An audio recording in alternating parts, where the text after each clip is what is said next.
Halo teman-teman Rory, ketemu lagi di obrolan Rory. Nah seperti biasa sebelum syuting, kami pengen ngasih tahu bahwa kami udah menjalani tes antigen, hasilnya non reaktif dan juga teman-teman semua di studio pakai masker, jaga jarak. Jadi insya Allah syuting hari ini berjalan dengan aman dan juga selamat. Nah hari ini kita kedatangan tamu yang istimewa yang juga inspiratif. Tapi bedanya dengan orang-orang inspiratif lain, dia mendedikasikan hidup buat orang dengan gangguan jiwa. Siapa dia? Yuk kita simak lebih dahulu profilnya berikut ini.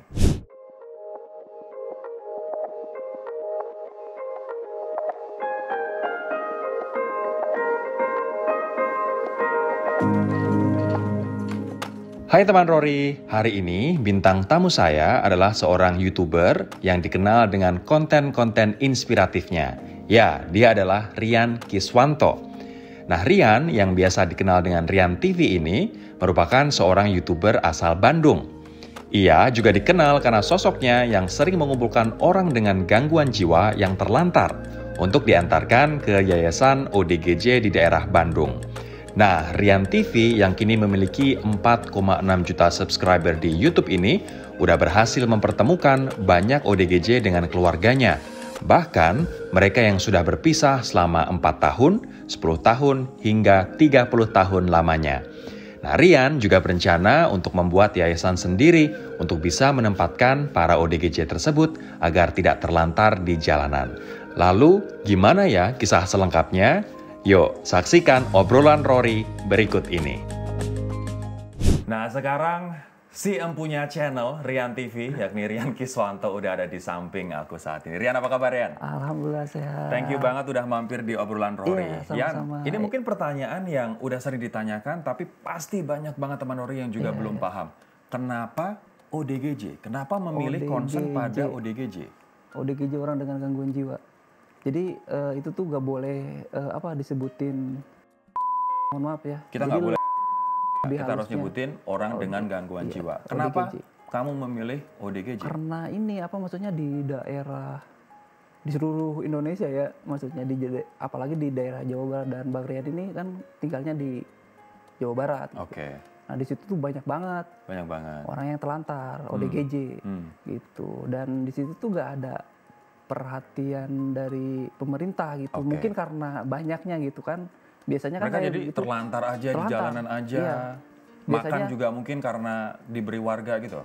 kadang dia minta, kadang ada ya seorang yang ngasih gitu. Makanya kita bikin YouTube kayak gini tuh supaya memotivasi anak-anak muda zaman sekarang gitu. Oke. Anak-anak muda sekarang, makanya ya udah kita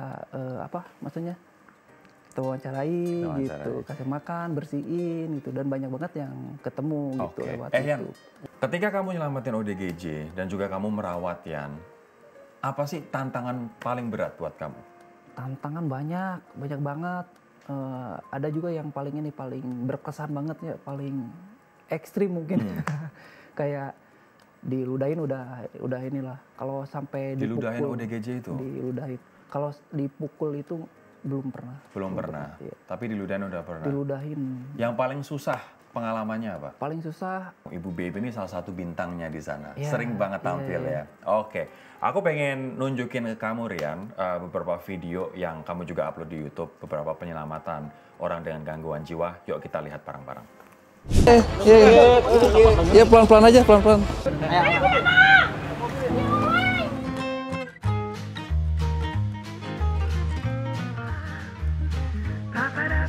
Bismillah. Bismillahirrahmanirrahim. Kali lagi.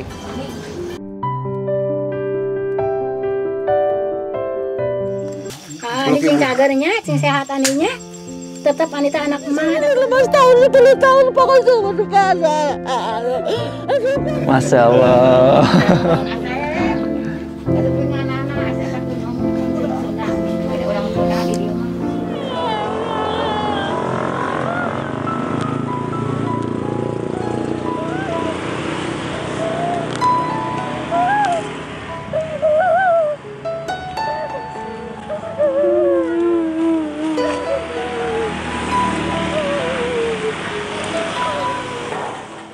Yang tadi kita udah lihat video bareng-bareng. Aku paling tersentuh sebenarnya oleh ibu yang terakhir yang rambut pendek.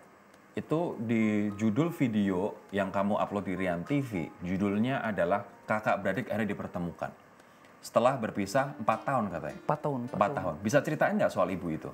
Ibu itu namanya Ibu Narni.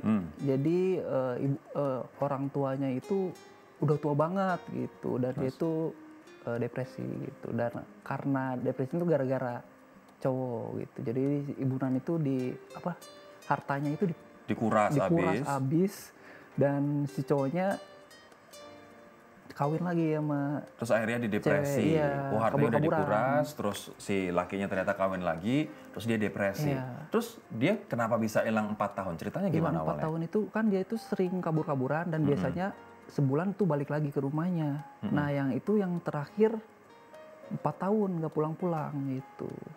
Jadi itu sebenarnya kita tuh udah tahu 2 minggu sebelum itulah. Kita tuh kan suka lewat jalan-jalan, itu dekat rumah Bang Rian gitu. Udah sering ditemuin sebenarnya ibu ini. Sering-sering lewat-lewat terus kasih makan doang gitu. Nah habis itu ya udah kita coba vlog. Kok bisa ketemu sama adiknya? Ceritanya gimana ya?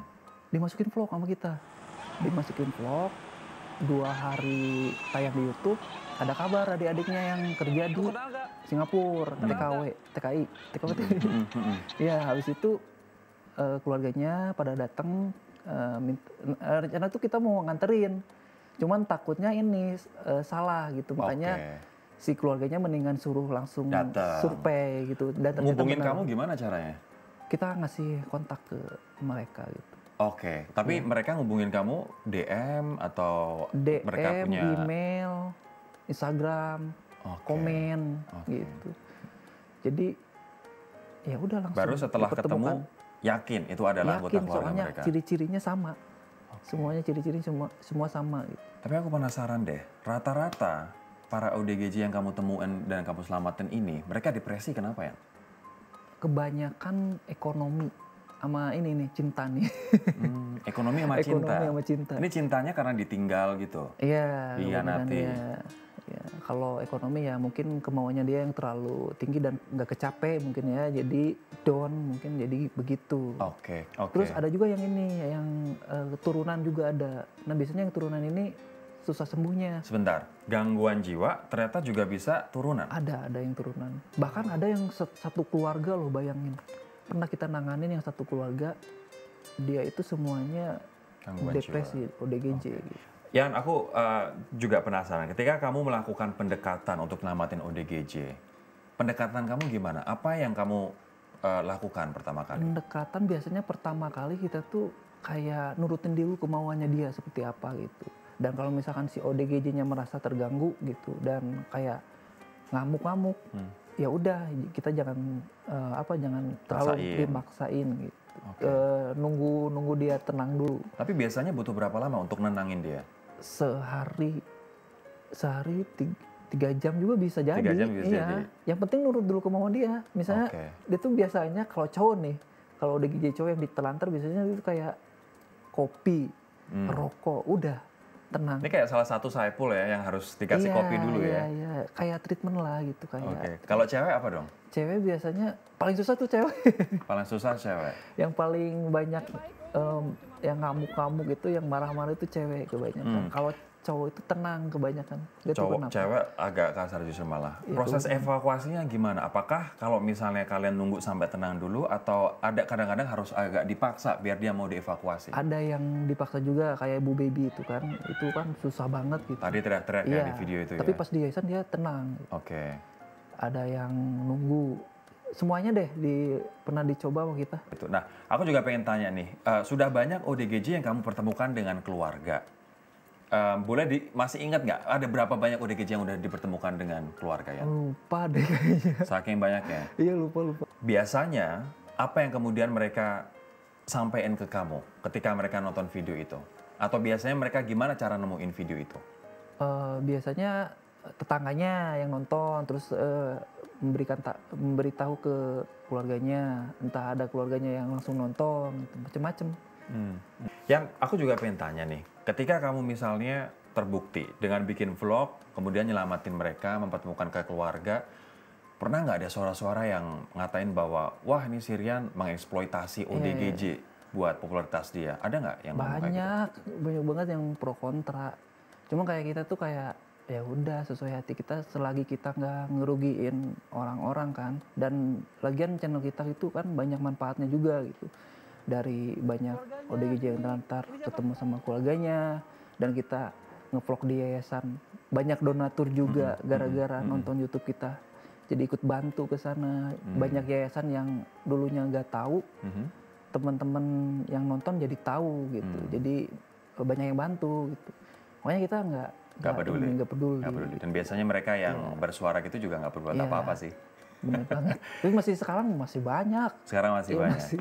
Oke, tapi yang penting kan apa yang kamu lakukan bermanfaat buat kemanusiaan ya kan. Tagline aja memanusiakan manusia. Tapi aku pengen juga tanya, pernah nggak kamu tanya ke psikolog gitu, gimana cara nyembuhin mereka, atau minimal terapi apa yang bisa kamu lakukan sebagai non psikolog, orang awam untuk nyembuhin mereka ya? Pernah sih, Bang Ray itu ada teman psikolog juga gitu. Kalau orang ODGJ sama depresi itu beda. Depresi itu masih ingat keluarganya, masih ingat teman-teman terdekat, ya bukan parah. Nah kalau ODGJ, orang dengan gangguan jiwa, itu tuh udah hilang semua. Kayak ini nih, mohon maaf nih, kayak di jalan nih.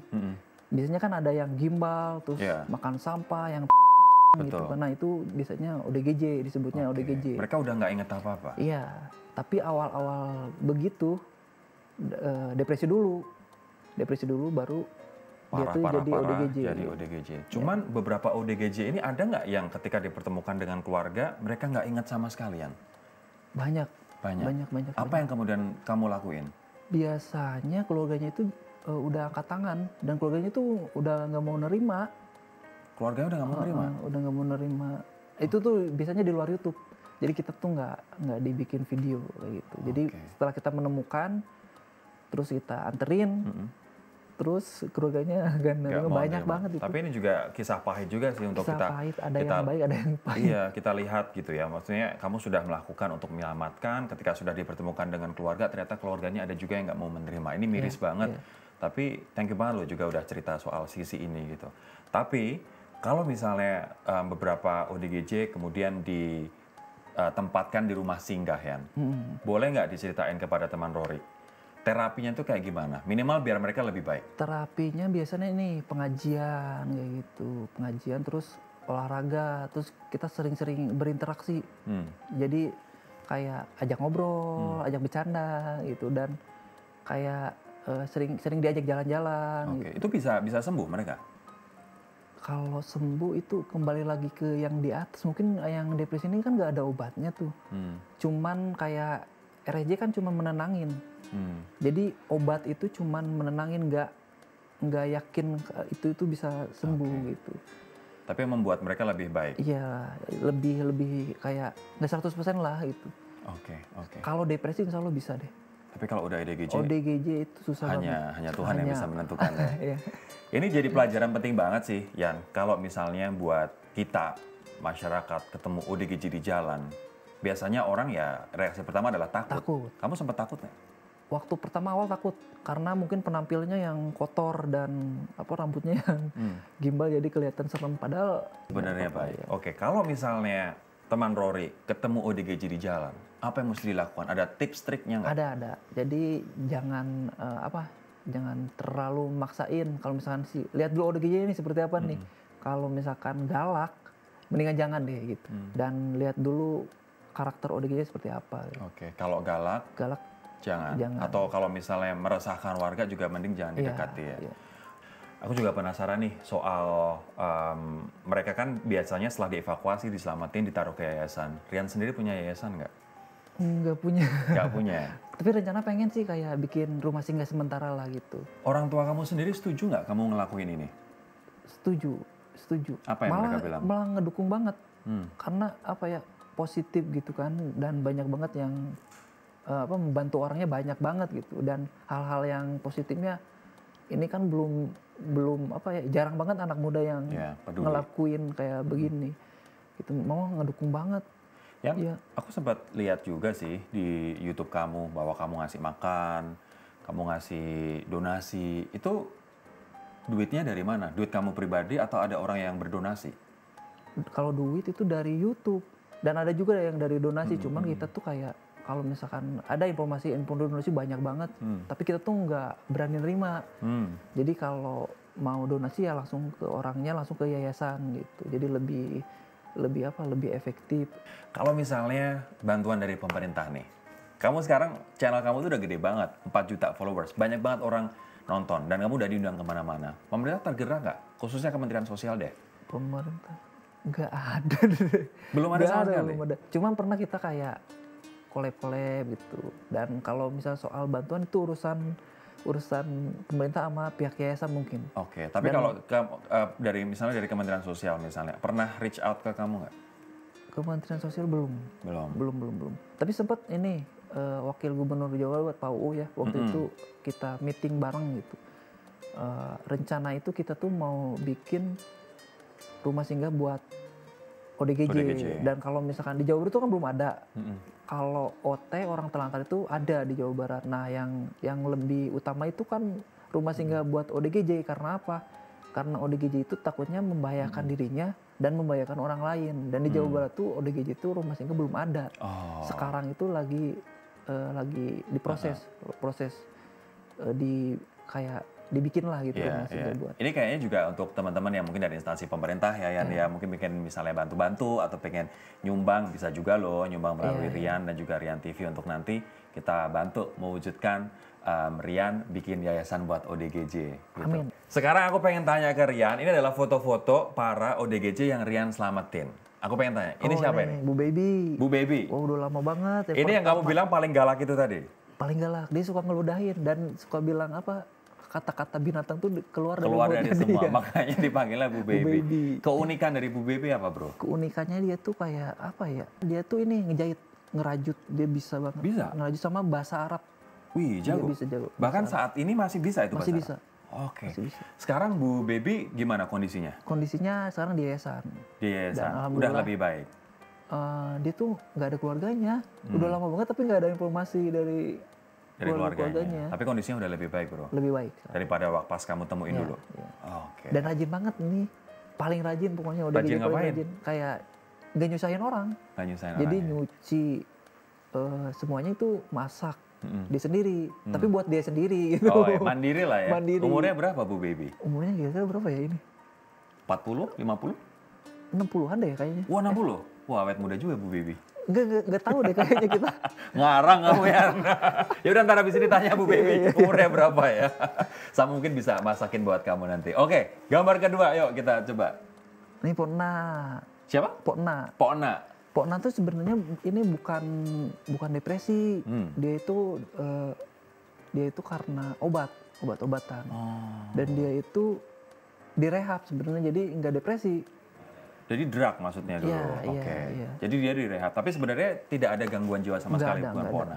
Karena minum-minuman sama obat-obatan. Obat itu ya. Oke. Dia masih sering sekarang deh kayaknya. Bakatnya apa ya Pokna? Bakatnya dia pintar ngomong. Pintar ngomong? Iya, pintar ngomong, paling pintar banget. Apa suka diomelin sama dia? Sering banget. Diomelin kenapa ya? Diomelin kayak jangan minuman keras gitu, narkoba gak boleh. Oke, Gitu. jangan narkoba ya. Yang Dia baik-baik. suka nasihatin kamu biar cepet kawin nggak? Iya, banyak itu. Bukan dia doang. Bukan dia doang. Iya, oke. Kita lupakan soal itu dulu. Yuk kita ke gambar ketiga. Nah ini kayaknya bintangnya di Rian TV. Ponski paling pinter, dia Siapa namanya? Ponski. Ponski. Kenapa paling pinter Ponski? Karena dia pengetahuannya semuanya tahu deh, kayaknya kalau kita nanya dia tuh pasti tahu gitu. Apa sih profesi dia sebelum sakit? Profesi dia itu kayak dulunya ini ditinggalin suaminya kan. Cuman dia nggak kerja, tapi dia tuh jagonya ngelukis. Dia malah jago ngelukis? Jago ngelukis. Oke, apa karakter Pokoknya dari Ponski yang paling kamu ingat? Karakternya, gaya bicaranya sama stylenya dia itu. Stylenya dia kayak orang-orang luar negeri gitulah. Oke, emang dia jago bahasa Inggris? Dikit-dikit cuma agak ngaco dikit lah. Dia ada keturunan bule nggak sih Bu Ponsky? Nggak ada. Nggak ada ya. Tapi memang dia dikit-dikit bisa Ya. bahasa Inggris. Asli Sumedang. Asli Sumedang. Oke. Kita akan ke gambar keempat ya, gambar terakhir. Ini siapa? Oh, ini paling cantik. Sinti. Sinti. Ini Sinti juga diundang kemana-mana dan juga jadi kayak bintang di Rian TV. Boleh nggak ceritain soal Sinti? Sinti, sebenarnya namanya bukan Sinti, Kiki.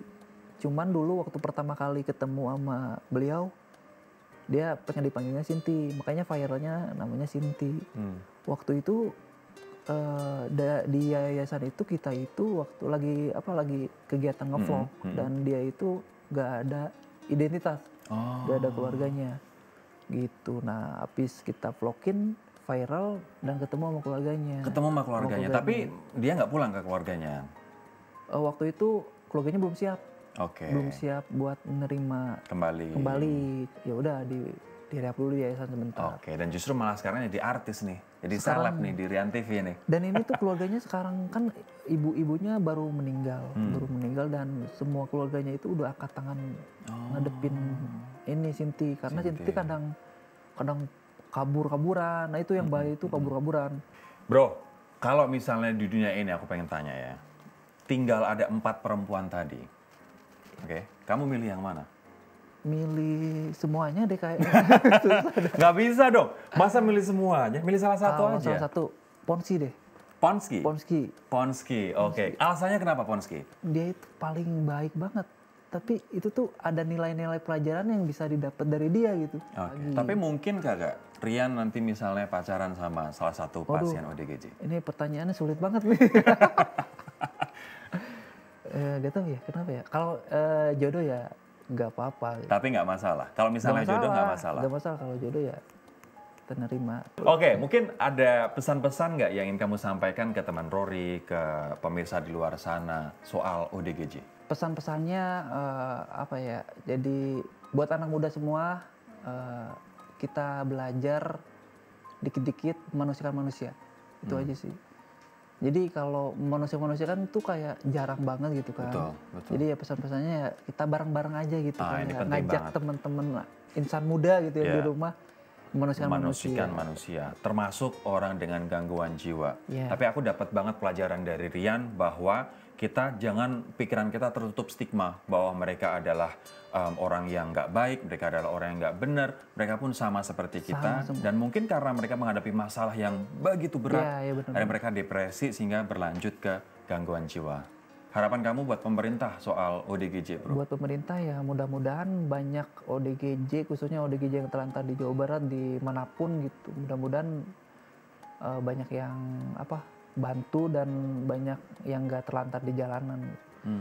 Dan ya kita juga siap bantu pemerintah gitu. Dari segi maksudnya dana juga kan. Pendampingan juga. Ya gitu, kayak bantu-bantu teman-teman yang nonton buat ngebantu promosiin, gampang lah kayak gitulah. Pokoknya kita siap bantu deh. Oke, aku juga pengen tetap semangat buat kamu, Yan. Terima kasih banget atas dedikasinya, atas apa yang kamu lakukan. Ini salah satu anak muda yang memiliki contoh dedikasi dan juga pekerjaan yang patut banget kita contoh, yakni menyelamatkan orang yang selama ini dianggap sebelah mata oleh masyarakat. Sukses terus ya, ya Rian ya. Thank you banget udah mampir di studio MOP. Oke. Terima kasih banget buat teman Rory yang udah menyaksikan episode kali ini. Semoga teman-teman bisa mendapatkan manfaat sebesar-besarnya. Aku pribadi dapat manfaat inspiratif banget si Rian ini.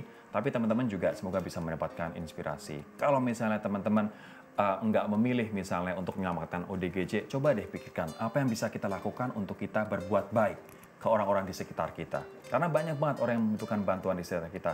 Gak cuma orang dengan gangguan jiwa. Mungkin ini bisa kita pikirkan, siapa yang kira-kira yang bisa aku bantu.